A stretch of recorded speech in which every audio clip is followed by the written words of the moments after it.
গাজীপুরের সাভার আশুলিয়াতে বকেয়া বেতনের দাবিতে আইনশৃঙ্খলা রক্ষাকারী বাহিনী ও শ্রমিকদের মাঝে সংঘর্ষে নিহত একজন এবং ৩০ জন আহত হয়েছে। বিস্তারিত থাকছে গাজীপুর জেলা প্রতিনিধি আব্দুল কুদ্দুসের প্রতিবেদনে। সোমবার বেলা ১১টার দিকে আশুলিয়া ইপিজেড সড়কে জিরাবো এলাকায় মন্ডল নিট ওয়ার কারখানার সামনে এ সংঘর্ষ ঘটে। নিহত শ্রমিকের নাম কাউসার হোসেন খান।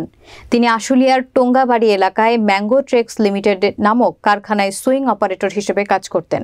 কারখানার শ্রমিক নেতারা জানান, বেশ কিছু দাবি দেওয়া নিয়ে মন্ডল কারখানার কর্তৃপক্ষের সাথে শ্রমিক ও আইনশৃঙ্খলা রক্ষাকারী বাহিনীর প্রতিনিধির মাঝে আলোচনা চলছিল। আলোচনা ফলপ্রসূ না হওয়ায় শ্রমিকরা বৈঠক থেকে বেরিয়ে এসে কারখানার সম্মুখে বিক্ষোভ শুরু করেন। এ সময় পাশে থাকা ন্যাচারাল ডেনিমস ও ন্যাচারাল ইন্ডিগো শ্রমিকরা এসে আন্দোলন যোগ দেন।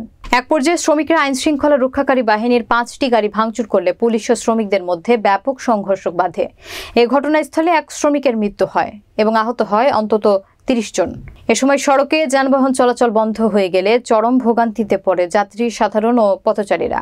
প্রায় রাত ১১টা পর্যন্ত সড়ক অবরোধ করে রাখে বিক্ষুব্ধ শ্রমিকরা।